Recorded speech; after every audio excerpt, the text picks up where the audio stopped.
Bonjour les humains, 29 mars 2026, bienvenue si vous êtes nouveau sur la chaîne. Ne vous fiez surtout pas à une seule vidéo. Allez voir mes playlists, je traite de tout un tas de sujets très différents. Et allez toujours voir en description de mes vidéos parce que parfois il y a des informations supplémentaires de ma chaîne ou d'autres chaînes qui entrent en corrélation avec le sujet abordé. Alors là, je me vois contraint d'entamer une nouvelle playlist parce que je suis ici dans la Bible de Jérusalem. Et en plein milieu, je me suis rendu compte qu'il y a des pages, des pages d'informations importantes concernant les divers livres prophétiques. C'est une introduction aux livres prophétiques. Donc, je vais vous partager ça dans une playlist spécifique, parce que si je mets ça dans la Bible, ça va être complètement disparate. Voilà. Donc, on va commencer. Introduction au livre prophétique. Donc, comme j'ai déjà expliqué dans une précédente vidéo, pour ceux qui ne l'auraient pas vu, c'est que si vous voulez vraiment comprendre les choses et ne pas avoir d'a priori, comme la vidéo où je parle de l'accusation contre le protestantisme disant qu'ils ont enlevé des livres à la Bible, eh bien, dans la Bible de Jérusalem, Bible catholique par excellence, il est expliqué dans les premières pages, avant, avant les Écritures à proprement parler, c'est expliqué que c'est le catholicisme qui a rajouté des livres à la Bible, hein. Donc, les choses dont d'habitude on ne s'intéresse pas, eh bien, il faut lire, il faut lire les livres, surtout les livres théologiques, depuis la première page, depuis le titre, euh, en vérifiant les références pour ceux qui veulent faire des recherches. Vous voyez, ici, des choses qui ne paraissent pas avoir d'intérêt, et donc la table générale, etc. Et à un moment donné, on se retrouve avec la table de la Bible hébraïque, avec des informations, et puis avertissement, où là, il était stipulé qu'en fait, voilà, donc c'est la Bible catholique, et euh, ce qui est indiqué ce qui est indiqué dedans, excusez-moi, je me suis levé à 4 heures, là, il fait même pas encore jour. Ce qui est indiqué dans les avertissements, etc. Allez voir ma vidéo concernant euh, l'accusation sur le protestantisme qui aurait retiré des livres à la Bible. Eh bien, c'est pas du tout le cas. Donc, euh, le catholicisme, ici en l'occurrence, est honnête parce qu'il démontre dès la page d'avertissement et même auparavant, parce qu'il y a des explications supplémentaires, que c'est le catholicisme qui a rajouté des textes apocryphes. Voilà, tout simplement. Bon, bref, mais ça fait déjà plus de 3 minutes et on n'est pas encore dans le vif du sujet. Donc, introduction au livre prophétique. Le prophétisme. Les grandes religions de l'Antiquité ont eu des inspirés dont les messages, dans la forme et le contenu, ressemblent à ceux des plus anciens prophètes d'Israël mentionnés dans la Bible. Des confréries de prophètes sont présentées auprès de Samuel, et à l'époque d'Élie et d'Élisée, il est question de groupes de frères prophètes, entre guillemets. Ces prophètes portent le nom de Nabi, mot qui se rattache à une racine qui signifie appeler, annoncer. Le prophète est un messager et un interprète de la parole divine. Ils ont été appelés d'une manière irrésistible par Dieu, pardon, choisis comme ses messagers pour signifier la volonté de Dieu et pour être eux-mêmes des signes, entre guillemets.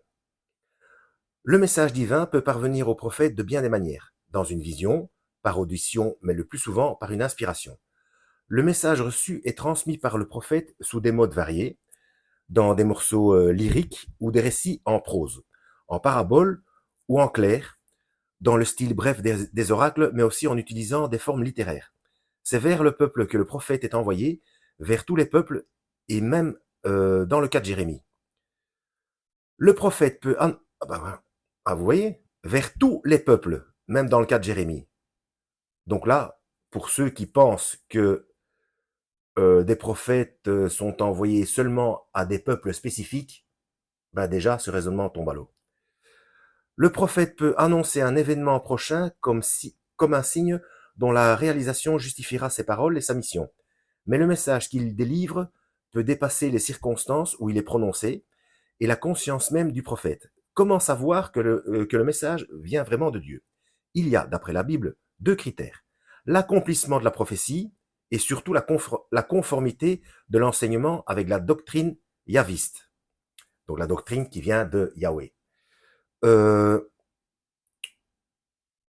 C'est intéressant parce que ça me rappelle un direct de la chaîne Théonopsie qui confirme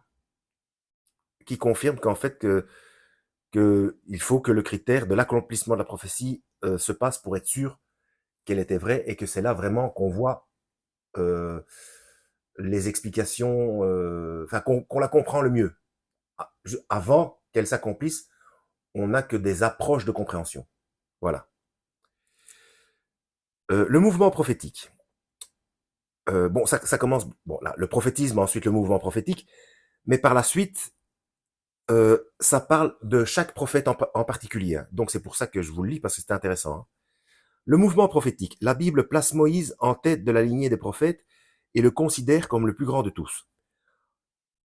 En son successeur Josué, qui veut dire, entre guillemets, demeure l'esprit, à l'époque des juges, on connaît la prophétesse Déborah,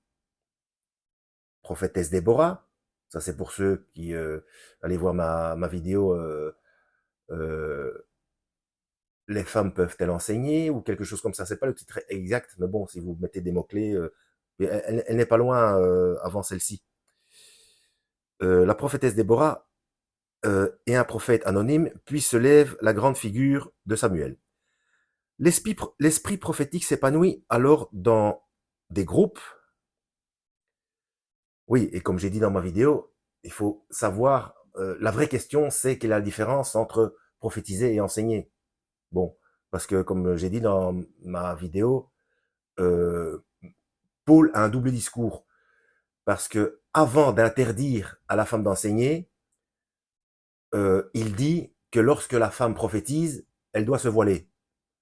Donc, c'est pour ça que je dis, moi, que vraiment, si, et puis je dis que le Christ n'en parle pas. Bon. Et c'est lui le garde-fou, hein. Quand quelque chose prête à confusion, il faut se référer au Christ. Et lui, le Verbe fait chair, c'est la parole de Dieu faite chair. Hein. Euh, donc, donc la vraie question, c'est quelle est la différence et est-ce qu'il y a une différence entre prophétiser et enseigner? Bon, prophétiser, c'est plutôt annoncer, mais aussi aider, etc. Mais encore une fois, la chaîne Théonopsie décortique bien ces mots-là d'après le terme hébreu. Hein. Bon. En dehors de ces communautés apparaissent des personnalités marquantes. Gad, Nathan, Aïya, Jéhu ou Yehu, Élie et Élisée. Nous ne connaissons la plupart de ces prophètes que par des allusions. Cependant, quelques figures ressortent davantage. Nathan, bon, je présume qu'il s'agit de Nathan, hein, qui annonce à David la permanence de sa dynastie et qui lui fait un reproche véhément de sa faute avec Bethsabée. Élie, qui se dresse comme, bah oui, c'était Nathan. Élie qui se dresse comme le champion du vrai Dieu contre les prophètes de Baal. Au contraire d'Élie, le prophète solitaire Élisée est très mêlé à la vie de son temps. Et ça fait 9 minutes. Ouais, on va aller jusqu'au bout de ce sous-chapitre, hein, du sous-chapitre Le mouvement prophétique. Nos meilleures informations concernent naturellement les prophètes dont un livre canonique porte le nom. Ils interviennent dans les périodes de crise qui précèdent ou accompagnent les grands tournants de l'histoire nationale. Le premier d'entre ces prophètes, Amos, exerce son ministère au milieu du 8e siècle, environ 50 ans après la mort d'Élisée. Donc c'est 8e siècle avant la naissance du Seigneur. Hein. Le grand mouvement prophétique durera jusqu'à l'exil. Isaïe, Jérémie, Osée, Michée, Naoum, Sophonie, Habacuc. La fin du ministère de Jérémie est contemporaine des débuts d'Ézéchiel. Avec ce prophète de l'exil, la tonalité change. Vision grandiose et préoccupation grandissante des derniers temps. Trait qui annonce la littérature apocalyptique. Alors oui, voilà, pour ceux qui se... Bon, j'essaie de me mettre à la place d'un maximum de systèmes de réflexion différents. Hein. Bon, des gens qui des sceptiques et comment est-ce qu'on appelle ça, des critiqueurs, etc., qui disent oui, mais c'est pas exactement chronologique, etc. Ben là, on vient de le voir. Euh, ben, il y a des prophètes qui sont contemporains les uns des autres.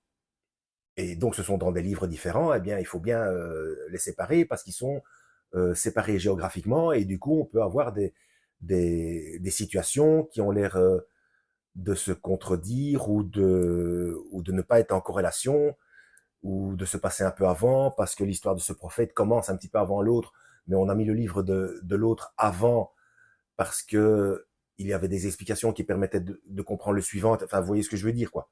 Donc, quand ils sont contemporains, bah, à un moment donné, il faut choisir, surtout il faut choisir lequel on met avant l'autre. Et puis à un moment donné, ça se télescope. Et si le premier la vie du premier se termine après la vie de l'autre, mais que l'autre ça avait commencé. Enfin, vous voyez ce que je veux dire, qu'au niveau temporel, c'est vrai que ça peut paraître un petit peu un petit peu disparate, on va dire. Alors, les prophètes du retour, Agé et d'ailleurs, est-ce qu'on dit Agé ou Agé, puisqu'il y a deux G, et Zacharie se concentrent sur la restauration du temple. Après eux, Malachie souligne les tares de la communauté nouvelle. La veine apocalyptique ouverte par Ézéchiel jaillit à nouveau dans Joël et la seconde partie de Zacharie. Elle envahit le livre de Daniel, où les visions du passé et de l'avenir se conjuguent dans un tableau extratemporel de la destruction du mal et de l'avènement du royaume de Dieu. Voilà. Et ça fait penser à quelque chose que j'avais vu. Donc maintenant, je m'en rappelle. Parce que pour ceux qui connaissent la chaîne, vous savez très bien que le mot, ça a été traduit par le mot ange en français. Et en fait, le terme hébreu, c'est malach. Et malach, ça veut dire messager. Donc, il peut y avoir des messagers célestes et des messagers terrestres. Et parfois des célestes qui se transforment en terrestres. Donc, d'où parfois des choses qui paraissent contradictoires, puis des gens qui, euh, qui critiquent encore une fois en disant oui, mais non, mais cet être-là, il a mangé, donc c'est un humain, c'est pas un ange. Enfin, vous voyez, bon, c'est toujours le problème, c'est la traduction, le traducteur, même s'il est honnête, il fait ce qu'il peut avec la langue qu'il a. Donc même au niveau des conjugaisons, on a, je prends toujours le même exemple, hein, l'aoriste second, c'est passé, présent et futur en même temps, dans certaines situations. Dans d'autres situations, c'est ni passé, ni présent, ni futur. D'où le principe d'éternité. Et nous, en français, on ne l'a pas. On a le présent, le passé composé, l'imparfait, le futur simple, etc. Le subjonctif de tout ce que vous voulez. Mais bon, bref. Vous voyez ce que je veux dire, quoi. Donc voilà. Et le prochain sous-chapitre, ce sera la doctrine des prophètes. Et voilà. Donc moi, je trouve ça intéressant. Il y a de quoi faire une playlist. Et encore une, deux, trois, quatre. Oui, oui. C'est pour ça qu'il a fallu que je fasse une playlist spécifique. Hein. Hop, un petit marque-page. Donc voilà, en espérant avoir été utile. À la prochaine, lisez la Bible et que Yahweh vous guide.